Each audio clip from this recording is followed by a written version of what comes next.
Okay, we can go ahead and start. So the main motivation for doing 1414 is the season roll. Every time a new season starts, everyone's cheesing the crap out of each other for the first week to 2 weeks on the new maps that are unfamiliar. You don't know how to wall off on the ramps, you haven't practiced the defense, and aggression is really, really strong.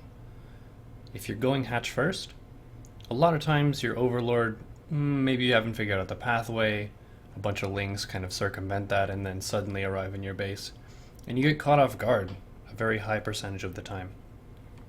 So I wanted to find some build that was sort of the middle path between full cheese and greed in a way that you could leverage both your micro and your macro skills simultaneously in the early game, not just choosing between either I'm committing myself to win the game with good micro, or I'm committing myself to take advantages solely through macro and then only use micro later on.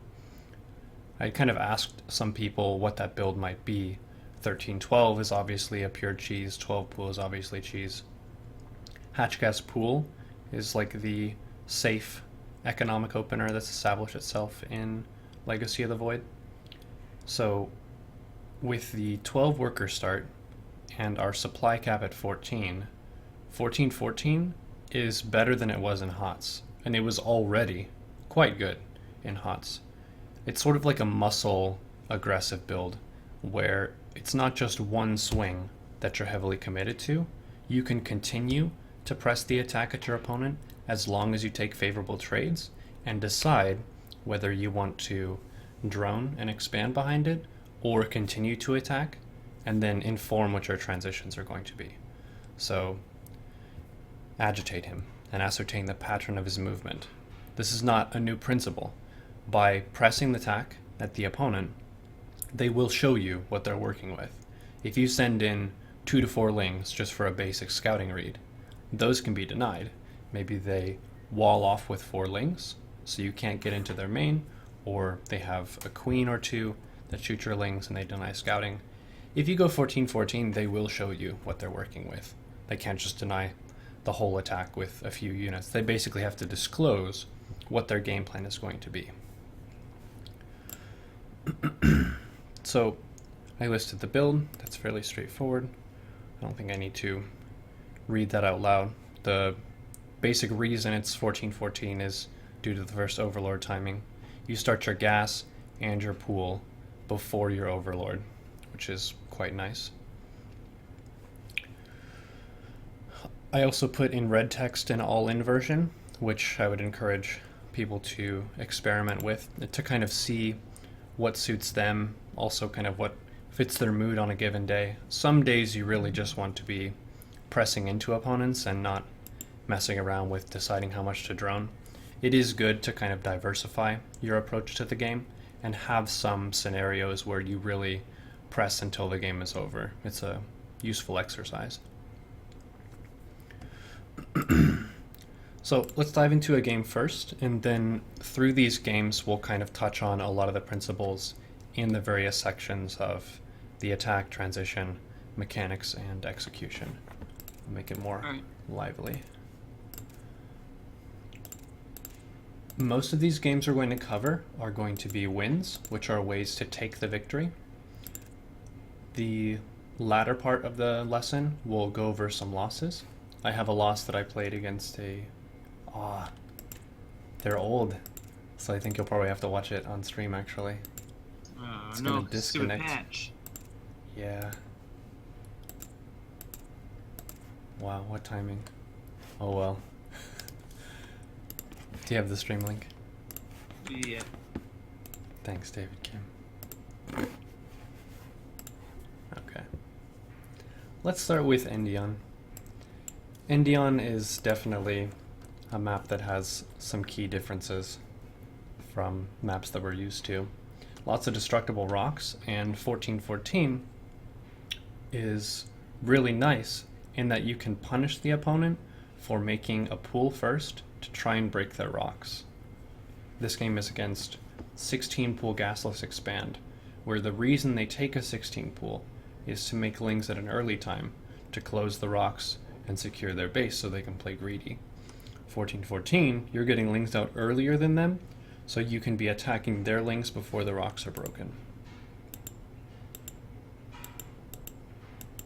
Right. Okay, I'll probably have to change some settings real fast, because the replays that are loaded offline don't save your settings correctly. Okay, here we go. Let's take the 14-14 player's POV and kind of think through decision making along the way. So we'll see the basic build. In terms of overlord pathing, the first overlord goes to the ramp between the opponent's main and natural. The reason it doesn't go directly to the main is because that overlord will die if they go for something like 12 pool gasless expand with the queen, 13 pool, sometimes even 14 pool without a gas. So if you go between the bases, you will see lings that are rallied between, and you will get to see the timing of their natural expansion, which informs you of how much economy they're going for, and it kind of narrows down the range of the builds that they could be working with. So ling speed is the priority. Ling speed is the tool that gives a player map control. First player has ling speed, pretty much has full reign of the map.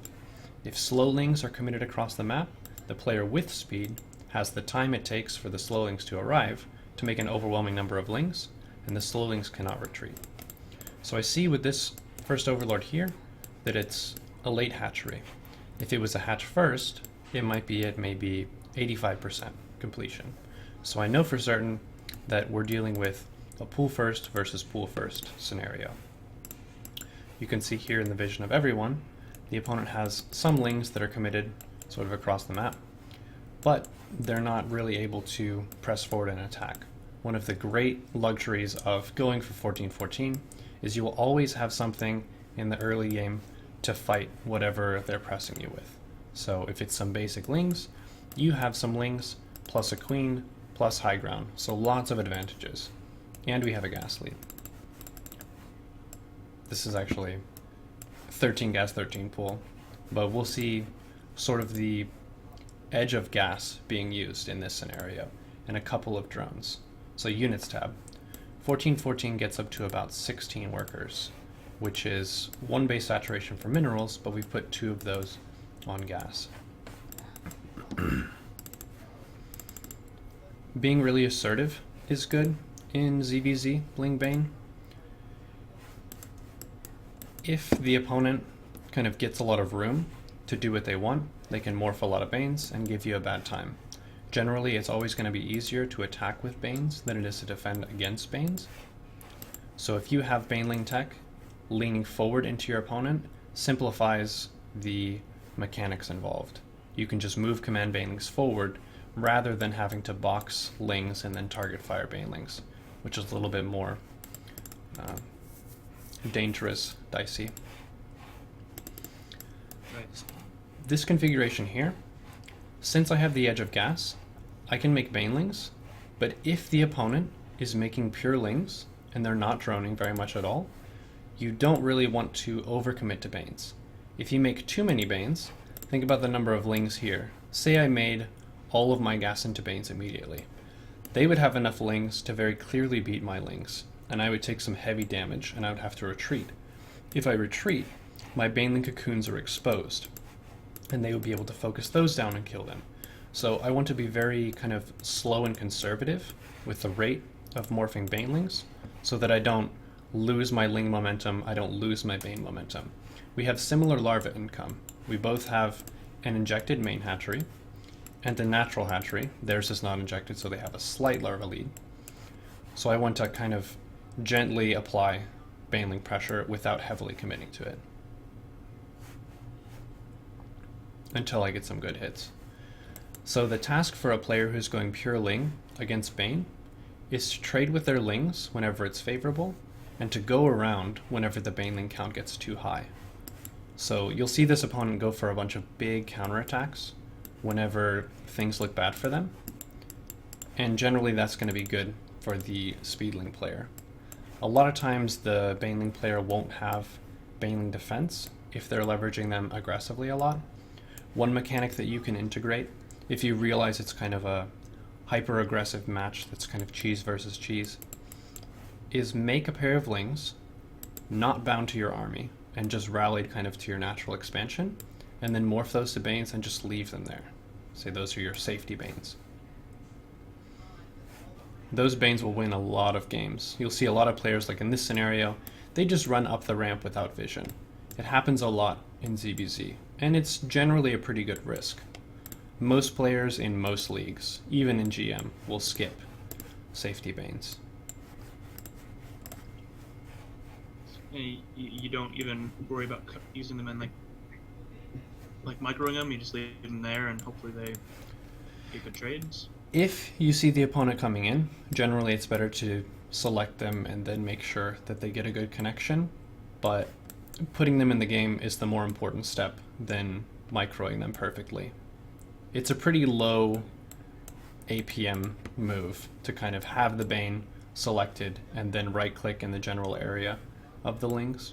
You can manually detonate them, but usually they'll kind of be shoving the Lings into you.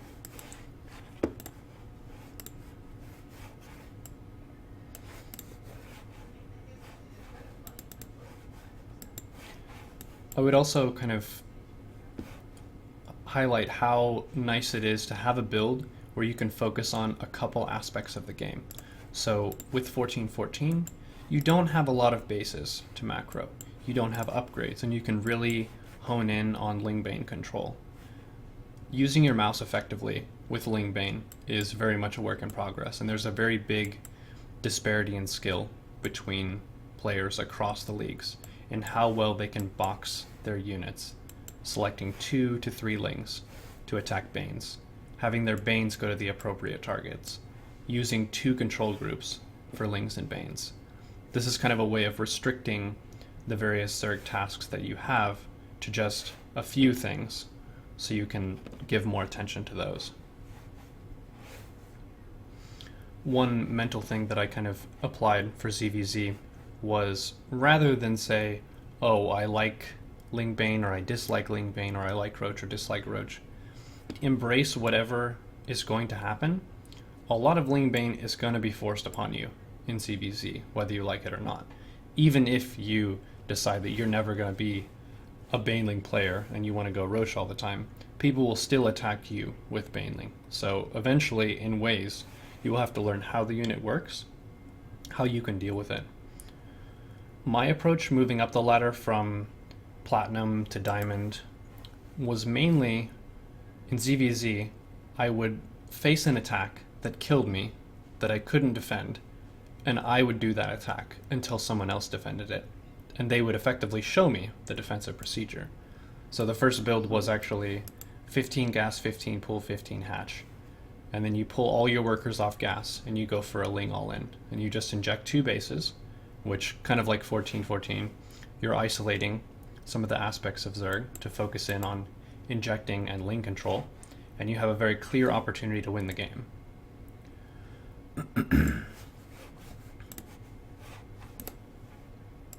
So we can kind of see here, this match, both players are committing a lot to Lings back and forth across the map. But the key to gaining an advantage in this scenario is being able to sneak in drones gradually. So since I have Banes and Lings, my composition is better. I have a more diverse tool set, and for the Baneling cost, they can push back very many Lings. So I'm afforded the opportunity to saturate my natural behind this and invest in a Spine and invest in some safety Banes and a Roach Warren, which will be a very heavy counter to what the opponent is doing. Taking a third is a nice move. The reason that I didn't go for a third before the Roach Warren and the gas is because the third creates an additional location to defend, which means you'll have to kind of spread your Banes between more bases. This is also a target that's off of creep, which is going to be better for the attacking player and worse for the defending player. I also would not get value from this Spine. So being a bit more conservative when you're playing 14-14 with your droning, and kind of delaying that progression of rushing for economy, rushing for a third base. Going for a fast third base is generally something that's better for a hatch first player who already has good economy and hasn't made a lot of units in the game.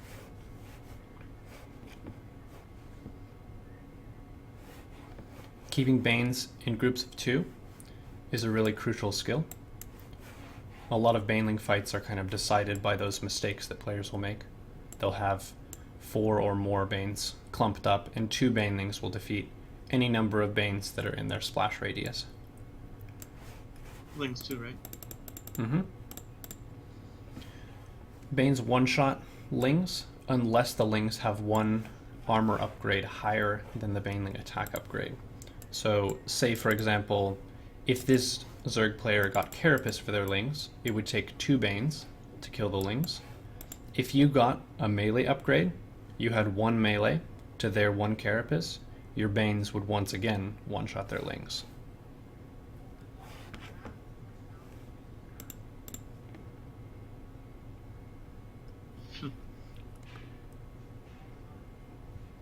Chestnuts.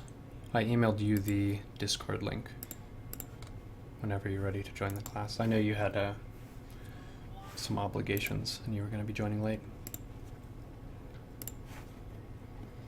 So that's a very kind of aggression versus aggression scenario of 14-14. I'll have to be relogging between these replays because they're old, like from yesterday. I'm here. I'm just stuffing my face, so I had my microphone muted. Oh, it's all good. Welcome, Chestnuts. Thank you for having me. Let's do the replay that I intended to load against 16 pool gasless on the same map. So we have some continuity between these games. Another map with destructible rocks. Core Hall Carnage is another map with destructibles that really shapes the flow of ZvZ.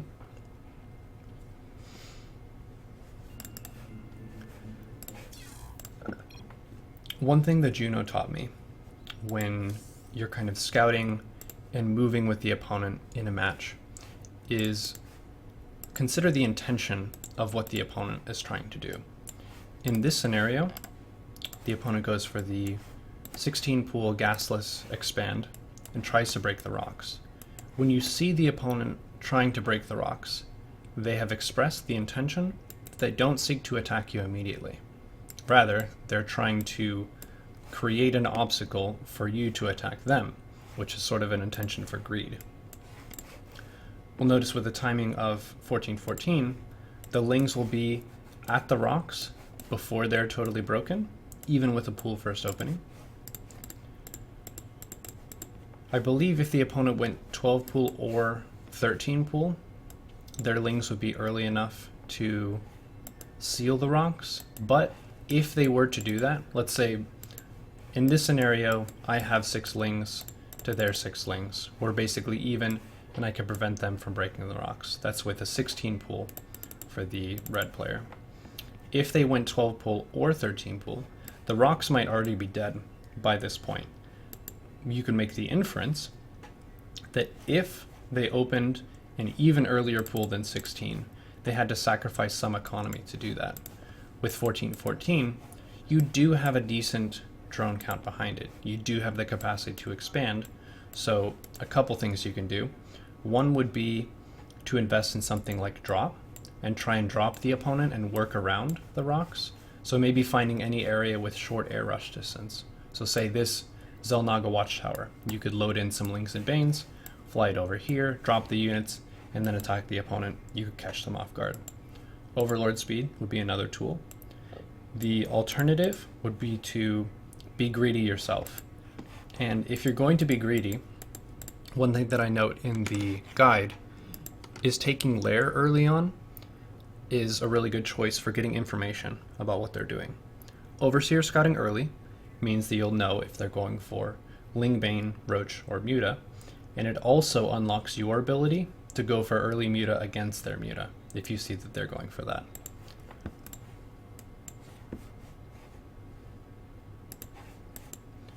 So with these Lings trying to break their rocks, my emphasis is going to be on aggression.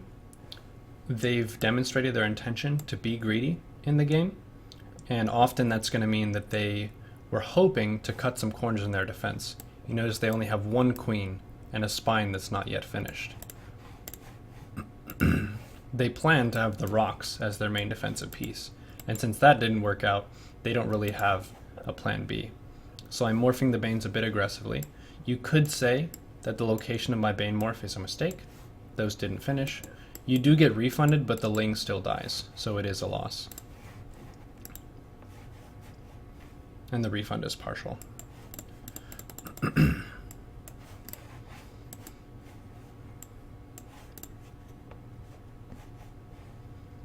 One micro technique that's in the guide as well is thinking about selecting your Lings. So your Lings are on one group, your Banes are on the other group.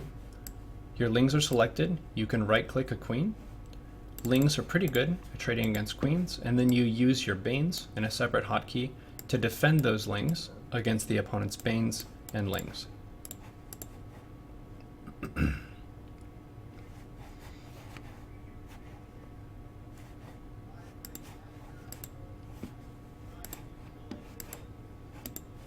Boom. Press forward, killing queens. Anytime you kill a queen, that's a really big victory. Queen is the best counter unit against Banes, and generally speaking, building queens for defense in the early game is better than building spines. They have similar mineral cost if you count the drone plus the spine that it takes to build a spine crawler, and queens gain value over time. So with their energy, they could be used for injects, for creep. They could be used for Roach Queen Nidus later on, and they can be used for defense against Muta. So if you're deciding between making a second spine and a queen, making a queen is almost always better. Also, the opponent cannot attack the queen as it's being built in the same way they can attack a spine. Spines are also a little bit squishier against Banes.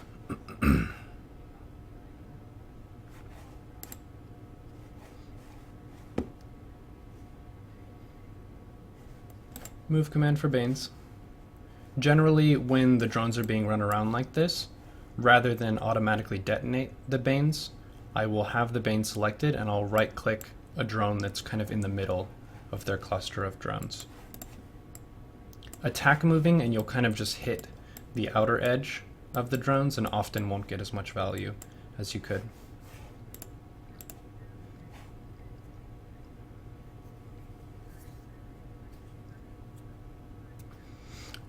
One thing that we can kind of see here, if you have one or a small group of Lings that are being chased by a lot more Lings, that's a sort of small advantage that you're creating. If you have a very small amount of army value and they're addressing it with a large amount of army value, you have the freedom to do other things elsewhere. So I was able to morph these Banes unpunished. Maybe the opponent could have sent some of these Lings to attack these cocoons as they were building, but they were distracted by this Ling. So if you have one or two Lings, a really nice micro procedure is to just kind of shift right-click them around the periphery of their base and have them chase those units for fear of them morphing into Banes or dealing more damage, while you do things elsewhere. A key aspect to successfully multitasking in StarCraft is utilizing shift commands, where you understand a pattern of movement that will be useful at a given time, and then you let that unit do that pattern.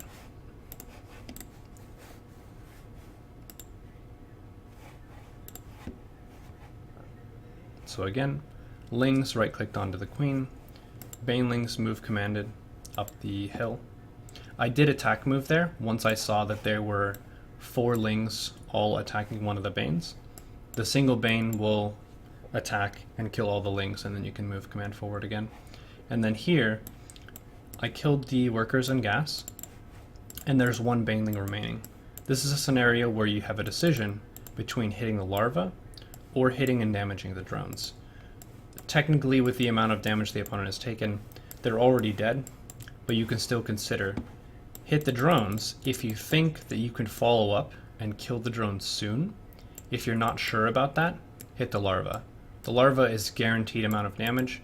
If you hit the drones and you're not able to follow up, they'll heal back to full, and it's as if you didn't even deal any damage to them at all. So here I just opted to kill the larva since they're pulling them away.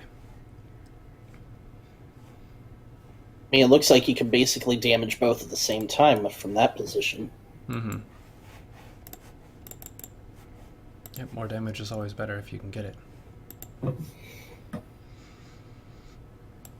So they're basically dead. We can move on to the next game.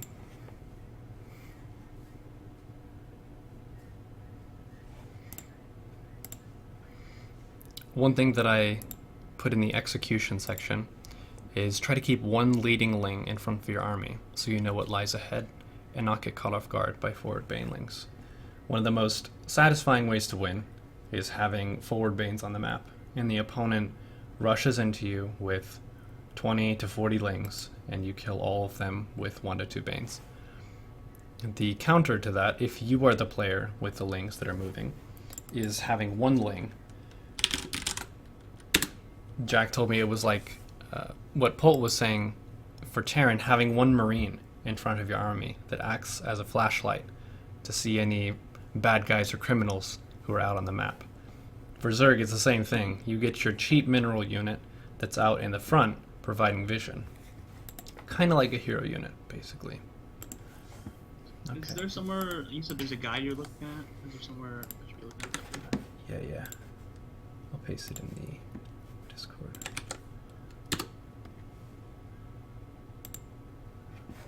Thanks.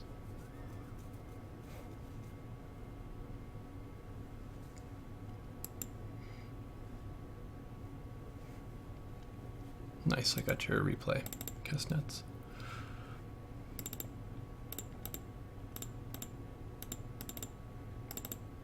We'll go over this near the end. I have a few more wins, and then I'll go over one of my losses, and then we can do this Kesnut's loss as well.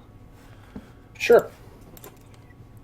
Okay, so let's go over a game where 1414 is scouted by the opponent. A lot of times players will have kind of a sinking, crushing feeling if they're going for a really aggressive build and the opponent scouts it. They're like, ah, shit, they found out my plan. What do I do now? The nice thing about 1414 is it's a pain in the ass even if you know that it's coming. This is a build that's been used against me multiple times by the same opponent. No Regret is one of the famous examples of someone who can 1414 you every game and you won't win. His micro is just better. Sometimes I've won kind of doing the same build against him, but it's just very powerful in being able to assert your micro ability over the opponent consistently for like an extended duration of time. Turning off the sound again. Okay. So Invader, horizontal spawn. This is after they changed the bridges. So it's the current setup for the map.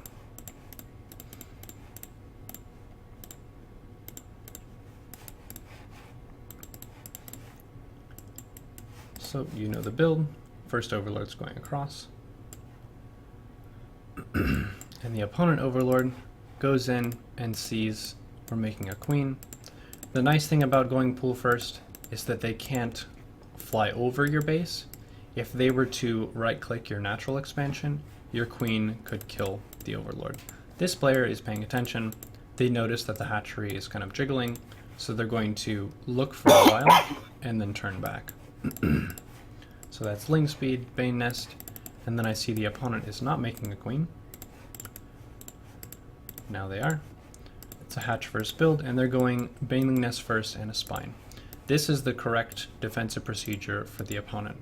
And since we've scouted that, the idea is to assert map control for as long as possible, see what damage can be dealt, and still be assertive with Ling-Bane, trying to kind of run around and press whatever openings are available, but also bearing in mind that we might want to be droning a little bit harder in this scenario and attacking a little bit less than the previous examples.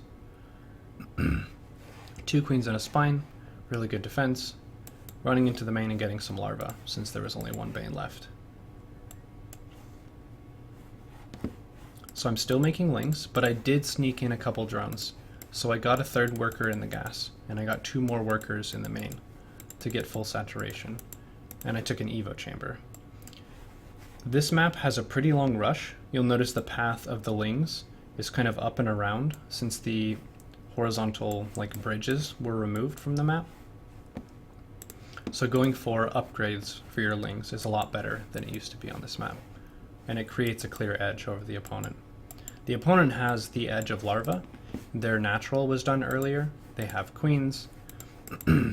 They're pretty entrenched in this position, but they're not really able to move out and take a third base anytime soon. So my plan is to take an upgrade advantage and take a third base advantage. They've demonstrated that they can get ahead in the 2 base scenario, so my goal will be to get ahead in the 3 base scenario.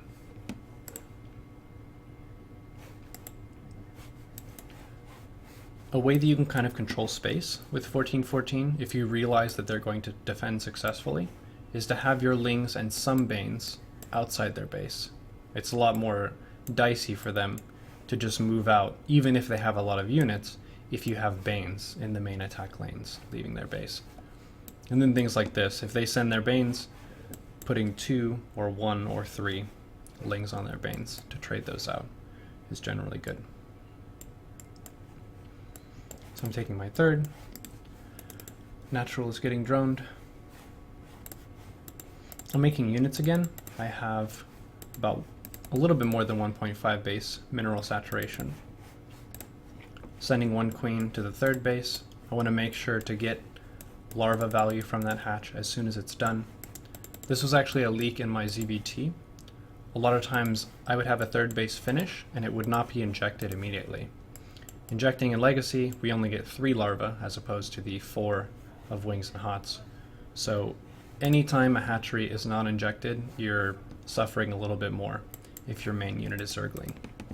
So kind of recognizing that the primary unit in my plan is Zergling, injecting is the highest possible priority. Injecting in general is less of a priority the later the game goes.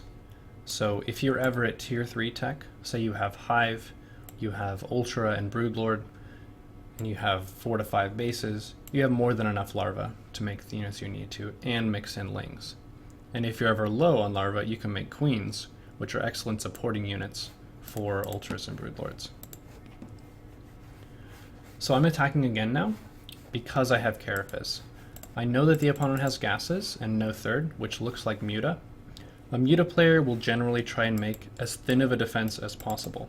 So they want to make few Banes, they don't want to make too many Spines, unless they scout Roach, and they want to be making a lot of drones, so they can get the Mutaflock out early. Carapace Ling-Bane is sort of a indirect counter-style to Muta. You're not making units that directly confront the Muta, but you're giving the opponent a really bad time on the ground, with sort of the obligation of them to create Lings and Banes, which are going to be trading worse for their cost than your Lings and Banes with Carapace or Melee.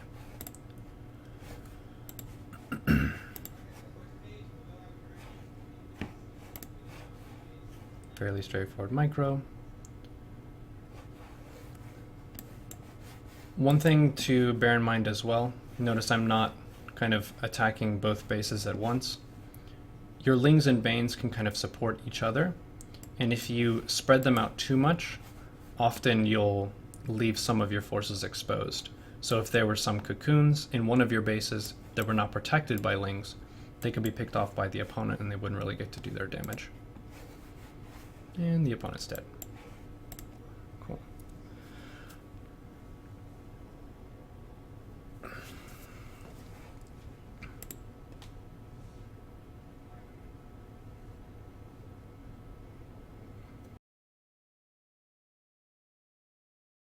Fourteen is scouted. You want to take an early natural. I think you can take it at the same time every time. Generally, I favor taking the hatch after the first inject has been spent into Lings, mainly because that's leveraging your map control with the Speedling at an earlier time. The defense for 14-14 is quite hard. Even if they know that it's coming, having your queens positioned perfectly, having your spine positioned optimally, and having Banes to defend is a pretty tall order, especially under pressure, especially under the stress that the opponent is about to attack me. So this game, the opponent goes for 17 gas, 17 pool. If you think about taking a few drones worth of advantage, it might seem like this is a build order counter, but there's still ways to kind of work through it. And think about the advantages that you do have. If you go 14-14 against 17 gas, 17 pool, which will have units to defend your attack.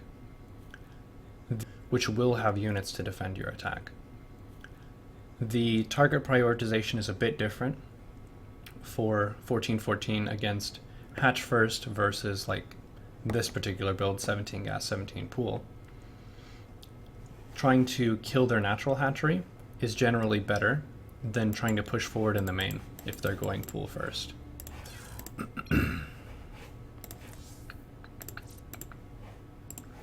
Sound is off. Excellent. We'll watch the units tab this game and kind of think about the gas count, the worker count, and the Ling and Bane count for the two players. Arena is kind of nice in that you get very clear idea of what the opponent is doing with your Overlord scouting. The Overlords that arrive at a really early time, and you're pretty much always going to see the timing of their second Overlord. So I can see their second Overlord is slightly ahead of mine, so I feel like I have the more aggressive opener, I'm going to be assertive. And then I fly to the natural, scout and confirm that it's a pool first opening. This looks like a 17 pool hatch timing, as it is. So here, the opponent is making Lings with 13 workers on minerals and 3 out of 3 in the gas. I have 14 workers on minerals and 2 out of 3 in the gas. So if you think about the mineral to gas balance, they're mining more gas, mining less minerals, but I have a slightly earlier speed. How much earlier? Probably enough to be assertive for a short while at their expansion and kind of give them a bad time. Speedlings can be microed against their Banes much more effectively than slowlings can. So here, when the Lings arrive, anytime you have more Lings, fight the Lings. Anytime they match your count, you can get back. The first round of Lings, you want to keep alive to morph into the Banes. It's better than trading them out evenly. You'll normally have enough gas to make 4 Banes initially, and this is one of the advantages over the 17 gas 17 pool opener. They can't make Banes quite as early. And then same principle, right-clicking the Speedlings onto the Queen, and then move commanding your Banes to kind of control space around the Queen. Whenever you move a Bane into the opponent's base and they pull workers, you're taking an income advantage. So even if this Bane kills nothing, it's already accomplishing something by virtue of causing the opponent to spend APM to micro these workers around and also take a huge cut to their mineral income. So this was a player who went for 17 gas 17 pool. It is a pool first build, but it's still hard to defend 14-14. And right now, I have the macro lead. My hatchery is injected. This hatchery is not injected. This hatchery is not injected. So 2 hatches that are not injected. I have a larva advantage. My workers are not being harassed, so I have an income advantage. And I'm more effectively leveraging my gas. They have a bunch of gas, but they don't have enough Lings alive to use their Lings to fight my Lings, and enough Lings to morph Banelings. This is part of why I'm not a huge fan of 17 gas 17 pool. You can't really be assertive against 14-14. Against hatch first, by the time your attack is ready to go, they'll have units to defend you.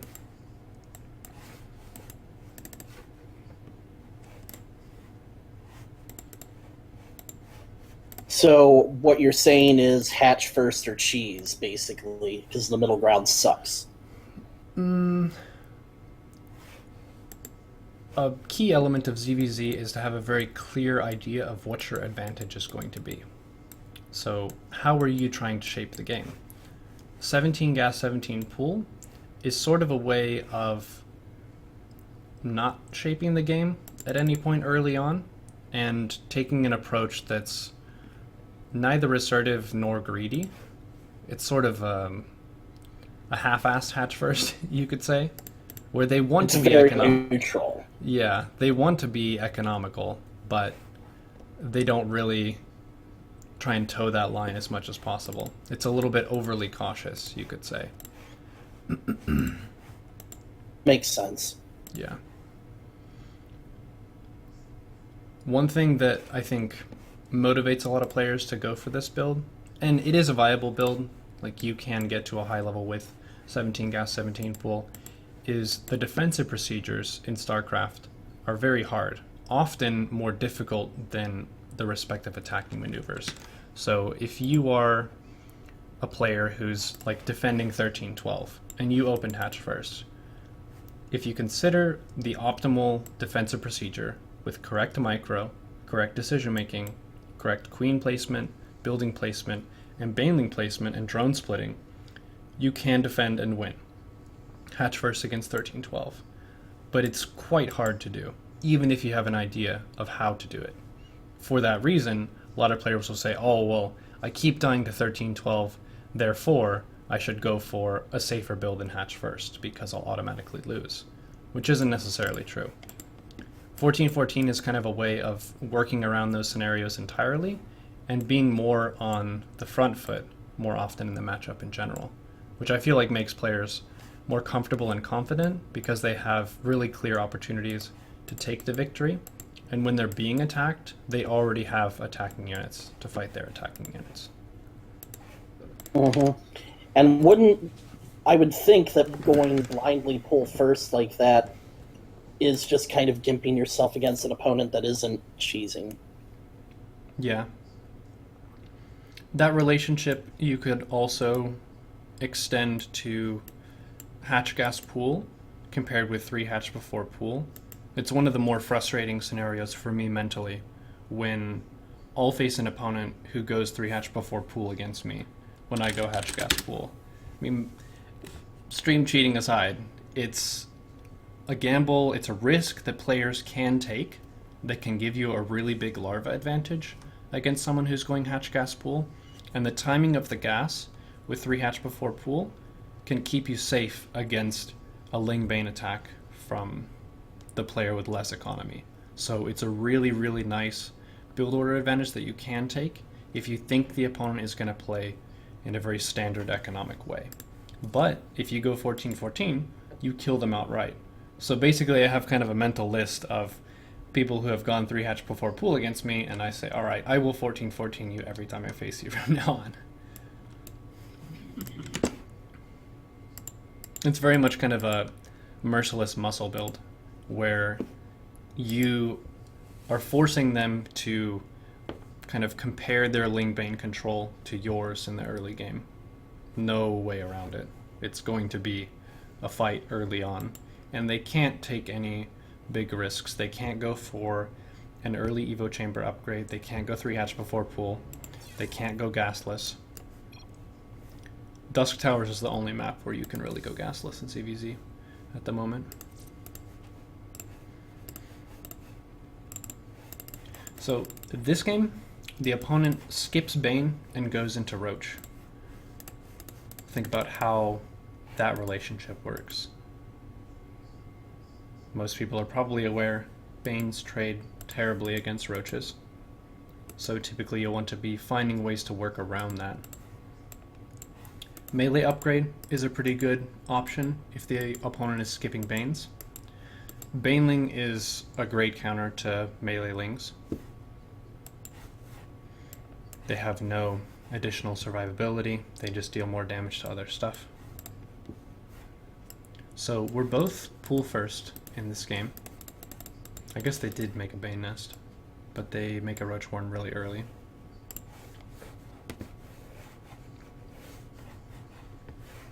So I'm being assertive and working to take my expansion first. So this means that I'm going to have a larva advantage. And here, I just ran into Lings to kind of see what's up. We see full mineral saturation and 1 gas. We see a Roach warren and a Bane nest. This Roach warren, for its mineral cost, could have been directed toward an expansion. It also means that Roach attacks can come quite early, so I don't want to drone too much. What am I making right now? I'm making 6 more Lings. So I feel like I already have enough advantages. In StarCraft, if you take too many advantages of tech and economy, you die to their attack. So with pool first versus pool first, maybe taking 1 or 2 advantages, and not really more than that, is generally good. So right now I have map control, I have initiative, and I have an earlier expansion. I don't also want to take a lot more drones. If they're going for early Roach, Speedlings are actually pretty good. Assuming neither the Roaches nor the Lings have upgrades, Lings with the surround trade decently well against Roaches. So a lot of times you can just pull off of gas and flood Lings. That's actually what I opted for this game. Pulling off gas means you'll have more income, which means you can sneak in drones and you can make more Lings. And my goal is to deny their natural as long as possible and know exactly when they move out and what their army is going to look like. Canceling their base again, sending 1 to 2 Lings at a time to detonate the Banes.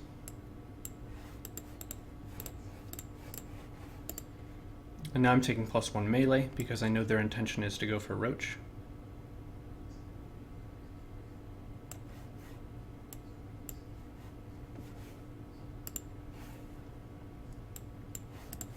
There's a stigma toward hyper-aggressive play in StarCraft. Like, the cheese is a bad thing, necessarily.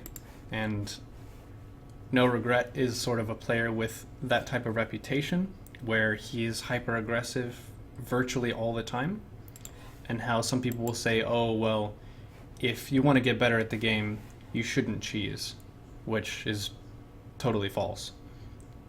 Even in a cheesing scenario, there's lots of decisions that are involved.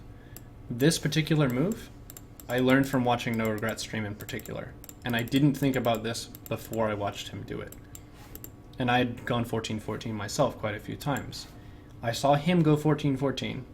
The opponent defended and transitioned into Roach.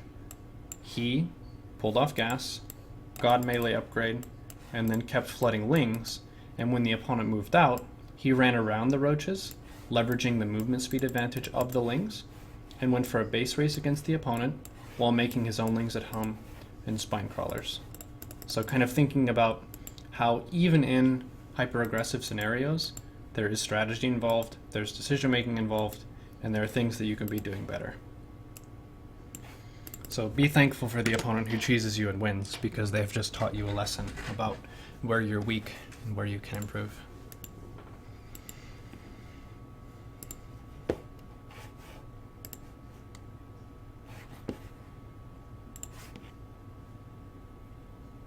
Cool. So we're approaching an hour in. I think we have like 2 more wins, and then we'll get into a loss and then Kessnut's loss. I think I had a replay of me doing a 14-14 with the loss.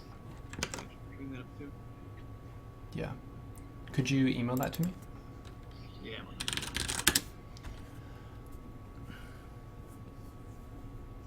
One thing I encourage for players in general is to have a quick shorthand method for labeling your replays, especially your losses that you want to review or get someone to help you out with. So my normal method is I'll do the matchup, so ZvZ, the map, sometimes the spawn, and then I'll articulate the build that I went for, the build the opponent went for, and maybe the unit composition.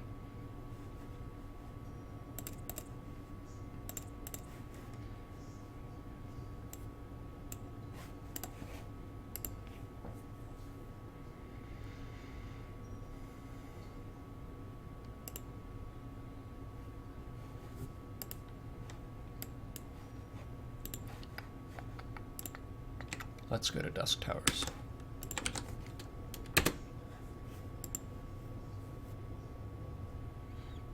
I don't have an example in 14-14 games, but one thing to bear in mind when you're laddering is there's a tactic where the opponent will go for a cheese or some aggressive move in the early game, and they will ask you a question in chat at a key moment when you need to make a move in the game that basically decides your survival. I was cannon rushed yesterday. I saw that last night, yeah. Yeah, he said all in, like he asks the question in chat, and I just went hatch gas pool, which it could be an all in, maybe, but it hasn't been decided. I could pull off gas and then take a third hatch and play greedy. So seeing that question was like, all right, what's up? Why are you asking this? Do you ask this every game? What's going on? And then I see a photon cannon being made at my natural expansion and have to pull drones. So don't feel obligated to enter in chat. A lot of times there's that kind of social pressure. The opponent asks me a question. I don't want to be rude to them, so I'll answer their question.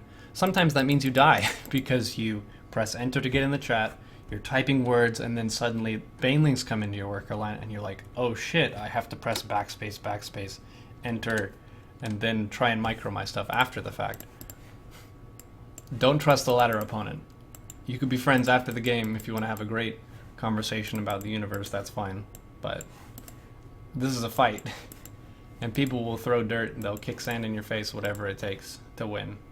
And that's an aspect of the game that you can't change, so be aware of those tactics that can be used. That's what makes it fun. Yeah. Q as random. Good luck, have fun. I'm Protoss. 12 pull. So this Baneling morph placement is pretty important. If you think about the role of the Ling, it's a melee unit, so it benefits from surface area of the units to attack. If you morph your Banelings kind of against an edge, you're denying some surface area without actually having units there. So these two Banes are protected against this wall. These two aren't quite against the wall, so the Lings could run around, but the principle is still there.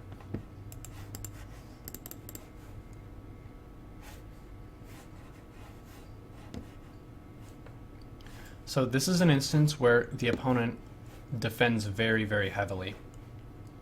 They commit one drone to make an Evo chamber. They have just killed one drone to do this. It will never mine resource for the rest of the game. They killed the drone to build a spine here in their main mineral line. They killed the drone to build a spine here in their natural mineral line. So even though I'm not really able to kill them with this Ling-Bane, it's very much shaped the game and created the opportunity for me to drone behind it. So I'm droning really hard now, even though my natural isn't done, and then I can pretty much box a bunch of workers and then saturate the base as soon as it's done. And then kind of like we saw before, just having Baneling presence outside of their base to prevent them from rushing out on the map with a bunch of speedlings. And then whenever the spine was moved forward, I rushed in and pressed an opening, killing 2 queens, which secures a larva advantage.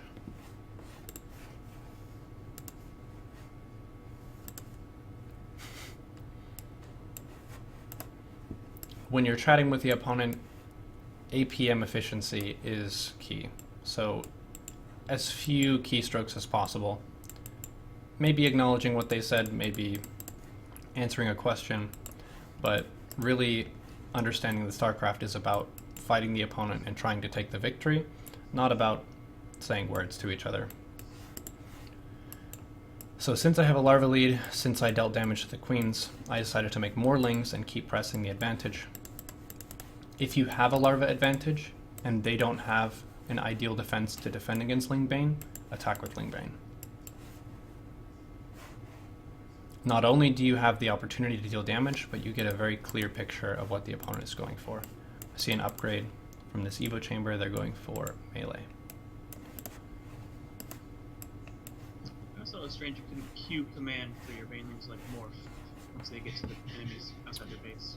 Yeah, it would be nice if that was a thing. It would also be nice if you could give an overlord a drop command before the units were inside of it. That's one thing that's a little bit frustrating in ZVP. I go for a Roach drop a lot behind a Roach Hydra attack. So I'll attack with my Roachling Hydra at the opponent's 4th base, and then I'll send 4 Roaches to an overlord, a dropper lord, and then have that rally to go drop the opponent's base. But you can't give the drop command until the Roaches, or at least one unit, is in the overlord.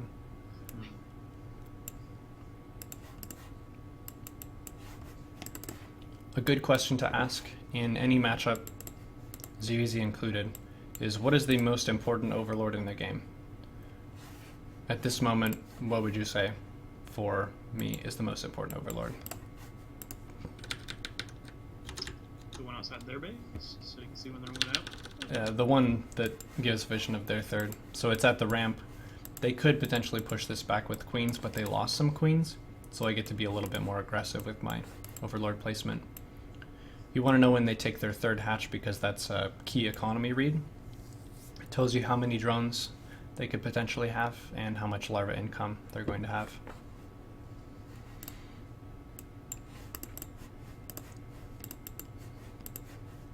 A nice thing to do as well, if you're getting into a 3-base play, is think about the main attack lane for the opponent into your territory and just have an extra queen kind of standing and creeping.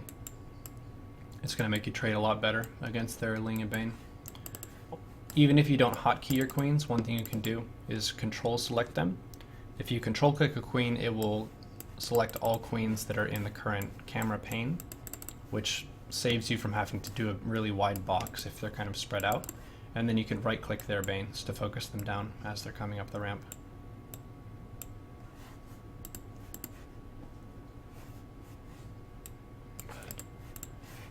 So the opponent's going for 2-base Muta after going for melee. I see the timing of the 3rd.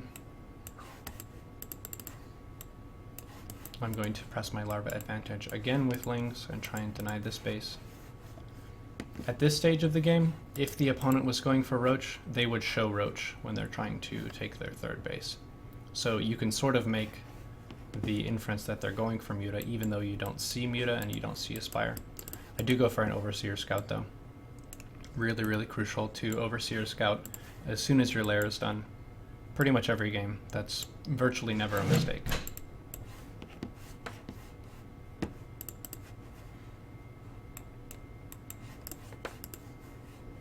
So once I see Muta, I'm not too worried. I have a big economy advantage. I have a high queen count. And I'm gonna establish lots of spores and then try and Nidus the opponent. This game is a little bit non-standard in the way that I establish the Nidus. Normally, you can just find a location outside the opponent's base, plant the Nidus worm, transfuse the Nidus, and then push forward and be fine. But they're very much on top of killing the worms on the map. So eventually I just opt to get out of the Nidus worm and then kind of creep my way across, and I use a Nidus network to establish some forward creep. So I try it mid-map, doesn't work, say screw it, pulling out the army, just creep and go forward and do things. The mutas are going to be getting better and better as their flock size increases. I'm adding in some hydras, which is kind of nice, but I still want to leverage my supply lead against the opponent.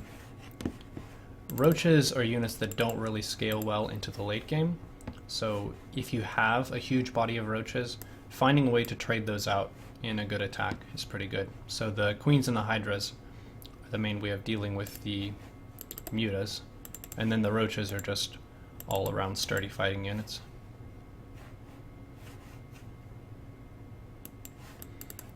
Nidus worms that you spawn on the map establish a small amount of creep, so if you lay a tumor next to them, you can kind of establish the creep highway really fast.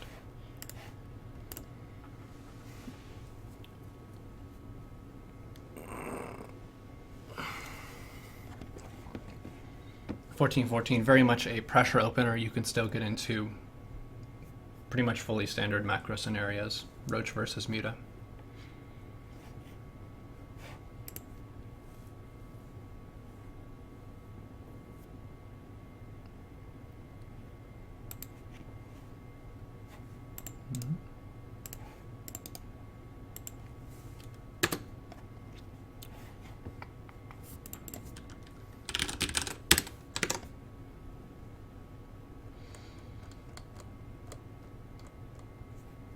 Maybe one or two more.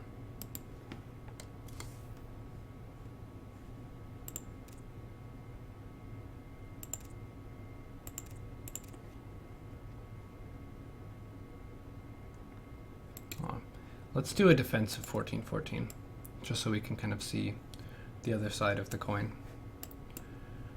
This game I go for 17 hatch, 18 gas, 17 pool, which is the most standard build in Legacy and ZvZ. Really, you can do the build in any matchup. 14-14 is strong, but if you scout it and you prepare correctly, the hatch first player can leverage a larva advantage for a pretty long time and push back and threaten the opponent.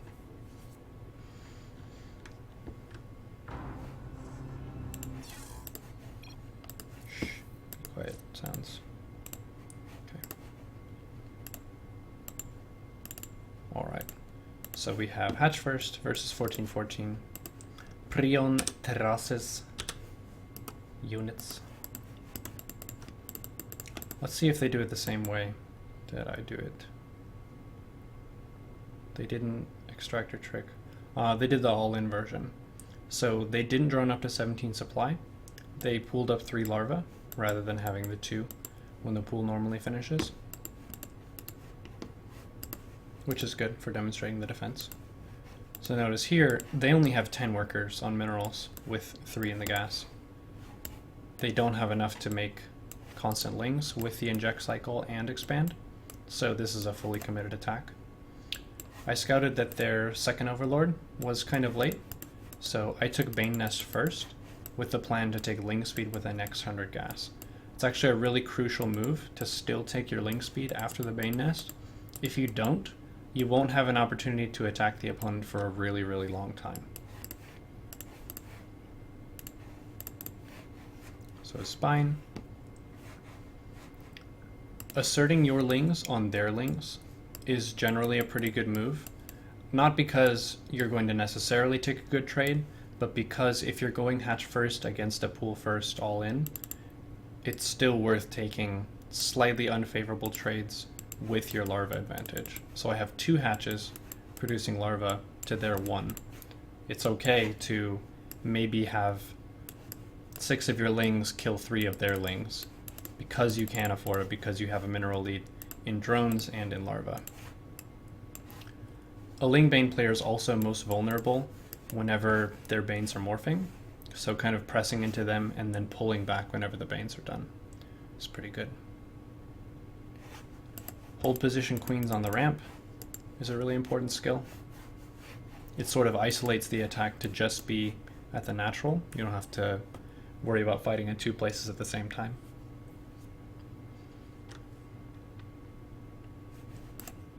Three queens, 1 spine, and some Banes and Ling production. I think I'm making drones here actually. Yeah, felt pretty confident to defend it.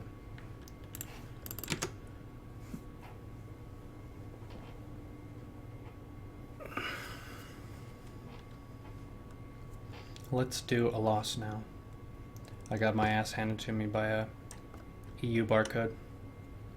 They went 14-14, I went 14-14, and I really liked their response to it. I don't have that much experience with 14-14, especially against players who are better than me, so it's always refreshing to kind of be outplayed by the same build and think about how that worked and how your opponent basically gave you free coaching. It's natural to feel a little bit bitter whenever someone beats you. You're like, ah, that asshole. How could they win the game when I worked so hard? How dare they?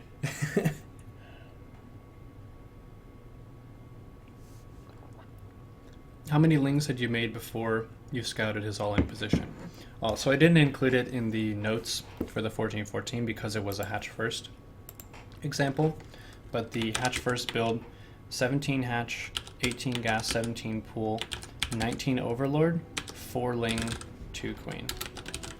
So as soon as your overlord pops, making 4 lings by default every time is really wise against aggressive moves.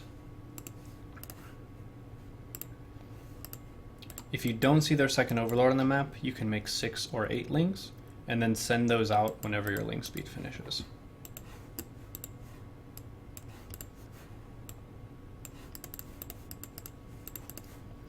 Okay, so we have 1414 versus 1414.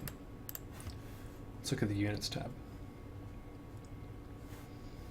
Basically, even on drones, they actually made 1 more than me.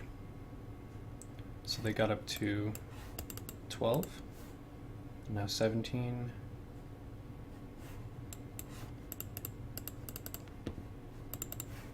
Ah, are they going to expand first? No, okay. So they're just pulling up Lings and sitting in their base. They can see with this overlord that I'm sending Lings. They can see with this overlord that I do not have an expansion. So they don't really feel like there's an opportunity to attack. So the edge that the opponent has taken, for one, is Ling count. They cut workers a little bit earlier, and they're making a second queen instead of reaching for an expansion.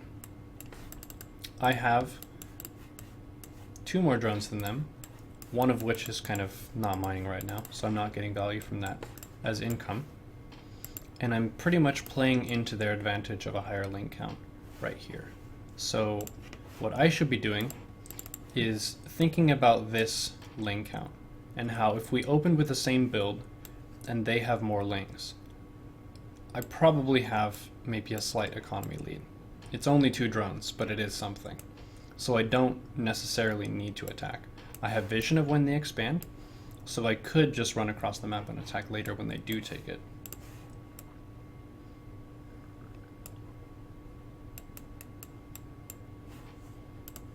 Let's look at production. They're making a creep tumor and then moving the queens forward, making lots of banes. So at this point, they've created an obstacle that I cannot trade into favorably, but I do have an edge of an earlier expansion. So I should be thinking about how to extend this advantage as cheaply as possible rather than commit super hard to an attack. So I feel like these Lings could have been a second queen to secure my expansion. I'm pretty far ahead in terms of economy if I can secure this base. I'm not obligated to attack uphill into them. So they're taking a bit more of a conservative approach, expanding later with more defense.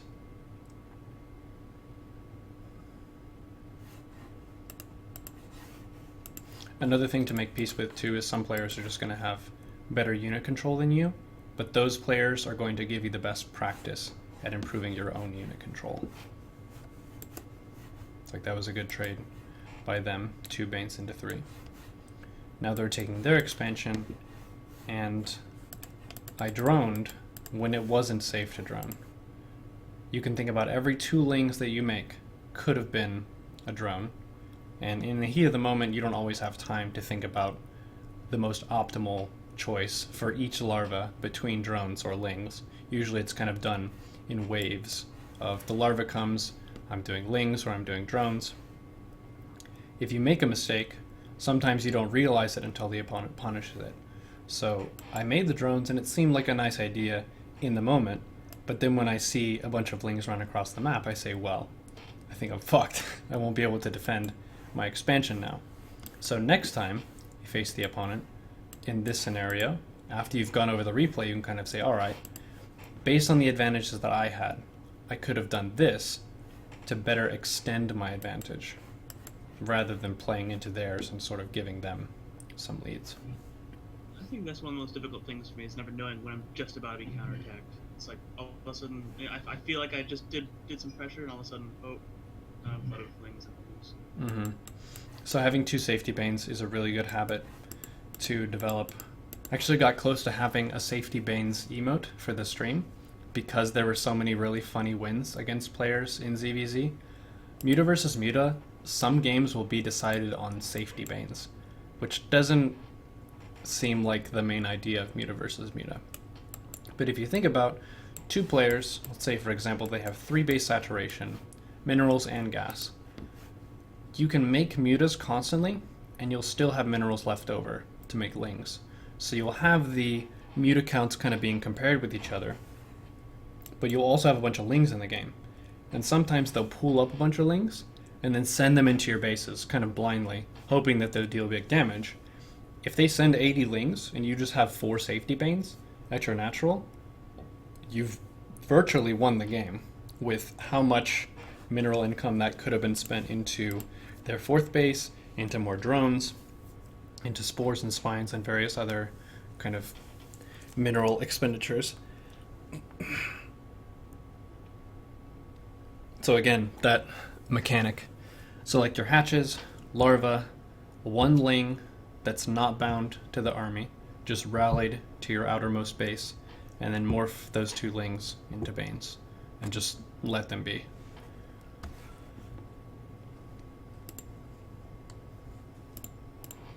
Let's do Cusnut's game.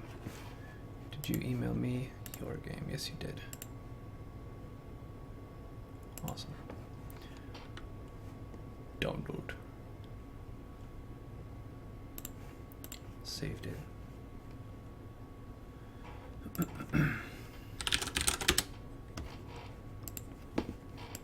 I will interact with chat after the lesson. Namaste.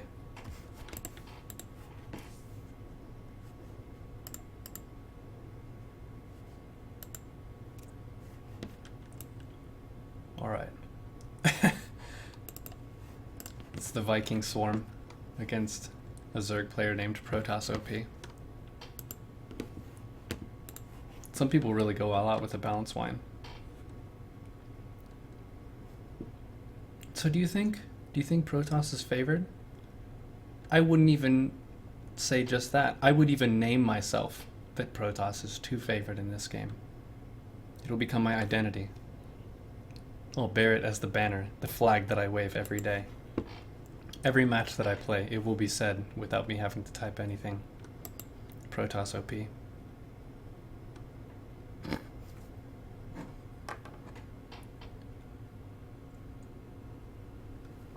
It's a good point too, to recognize your mirror matchup is always your most balanced matchup. So there's the least amount of room for excuse making and whining. Yeah, and that's so, it was so much more frustrating. Yeah. You know, you always lose. Ah, I deserve this. Can't play David Kim. Maybe just a little bit. Why did you nerf spores? Alright. Cusnut's going for the 14-14. So your build looks good. Overlord pops. Making drowns, cool. You're up to 17 supply. Ling speed. And queen. Excellent. Lings. Pulling off a worker from gas to make a Bane nest. The opponent is going for something very similar, so the kind of advantages are going to be small. You'll have a bit of initiative with your Lings, but they will have quite a few tools to defend. So in this scenario, they actually changed the width of this ramp, so you're kind of getting punished by a new thing. You would have had more room to kind of run here, so you'll take a little bit of damage against the wall. But once you see the timing of this expansion, the role of these forward Lings should be to morph Banelings as early as possible. Their build is similar. Your main edge is faster Baneling tech, and you have enough to make 4 Banes right now, and you can make more Banes later. But the procedure will be these first Lings are going to be morphed into Banes in a safe location. Your first inject cycle of Lings will rush across the map, and those will be the units that will knock down this queen. This queen is the big dangerous threat against your attack. If that's cleared, you can kill this base and you can be really far ahead. But these Lings really need to stay alive so they can morph early Banes. That's your edge right now.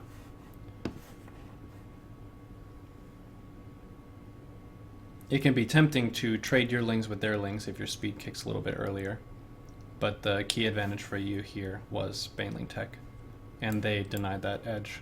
since they were morphed at a location that wasn't safe. And now they can make banelings, which their baneling nest was later. There was a window where they were vulnerable, but that window has closed. And now they have a very sort of even composition with an economy lead.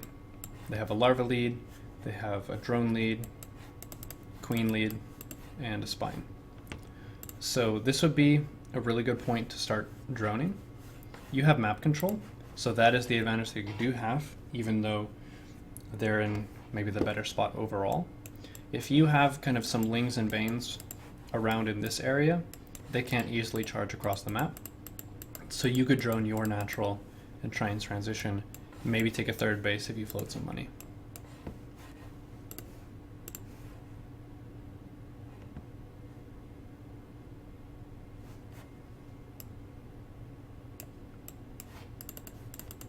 They're going Blair. GG.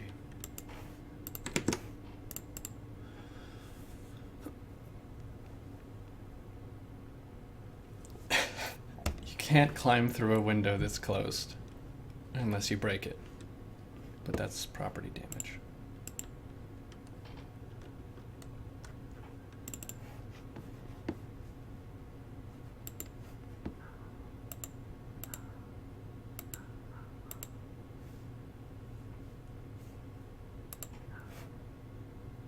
Okay, let's do a Sanders game.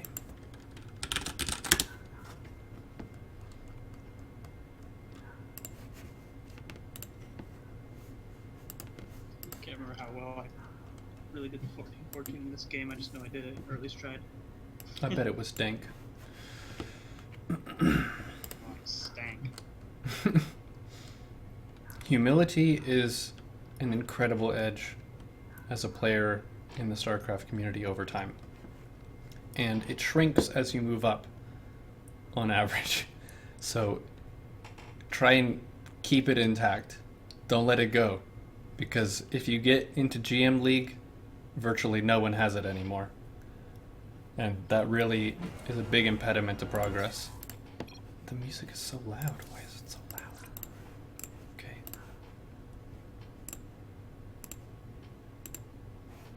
You could say that advantage is the biggest for bronze players. Respect to the bronze. They're brave and humble.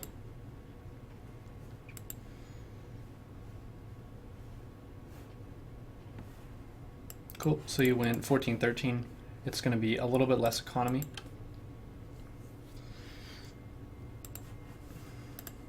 Units. The opponent is also going gas pool, so this is the 17 gas, 17 pool.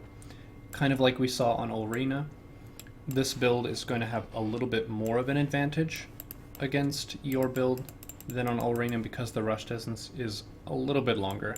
Prion is still a fairly short rush distance map though. So a thing that's really crucial and a big aspect of improvement across the leagues is a tight order of gas expenditure. So whenever your pool is done and you have 100 gas, taking that as soon as possible is more important than a lot of players think. Mainly because that's sort of the timer for when your map control really kicks in. As soon as link speed finishes, it's your world.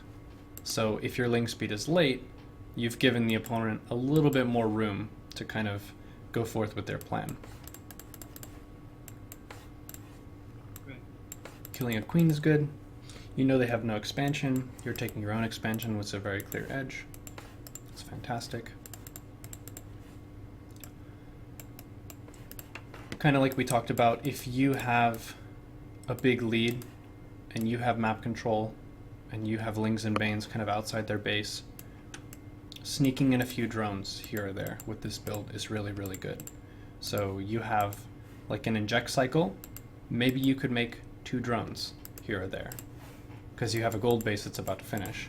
You could transfer some workers. Oh, actually you left here. So maybe you felt like because you didn't kill them that they had taken too many advantages and had won. I would guess. but I really like your position here. They do have a drone lead, and they do have a lot of defense here at the high ground, but they won't be able to establish saturation at the gold base for a really long time. So technically, your mineral income will be greater than theirs if you transfer the workers from your main to the natural as soon as it's done. Right. It's one of the unique features of this map where you have a gold natural expansion. It's 1.4 times the income. 7 minerals opposed to 5 or something. Mm-hmm.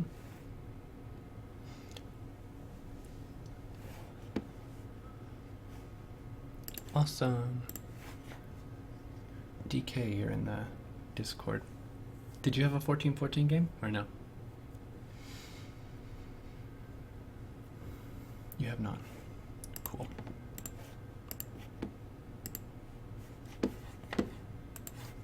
Well, we've gone for about an hour and 20. Are there any questions in the Twitch chat related to decision-making, prioritization, anything about the notes that you want to address? And anyone also in Discord if you have questions.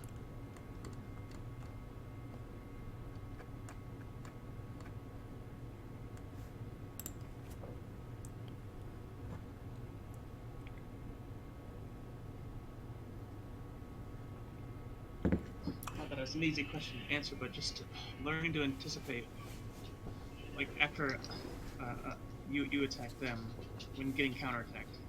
I mean, I guess it sounds pretty simple when I ask it. You're gonna get counterattacked after you attack, but I don't know. I just feel like that's one of my biggest flaws.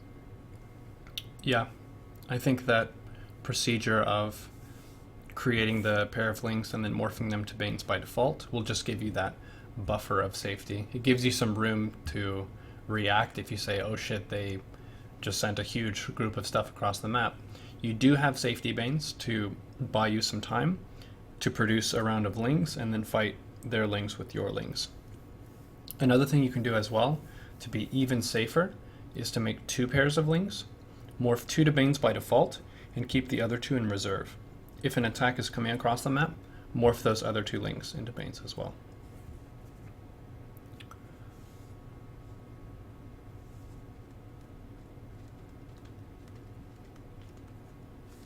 I take replays from anyone. I think I've probably done enough replays.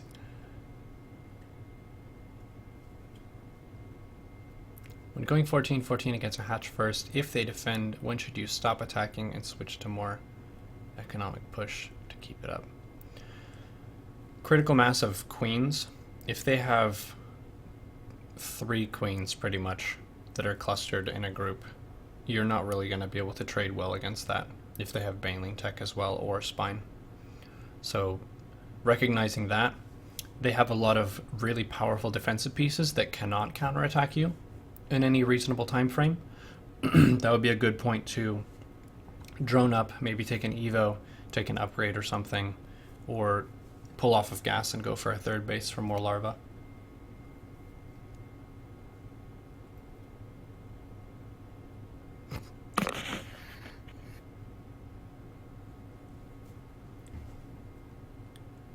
Kind of an unrelated question. Was getting GM for the first time or getting partnered with Twitch more exciting for you? GM by a huge margin. Not even close. Twitch partner was good, but the difficulty of getting Twitch partner versus GM on a skill basis seems pretty disparate.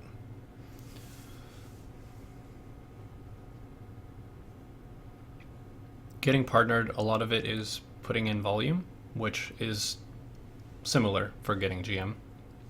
Experience over time will produce results. So to get a lot of follows, to increase your average concurrent viewership, you need to stream a lot. To get GM, you need to be putting in a lot of games just to develop your intuition over time.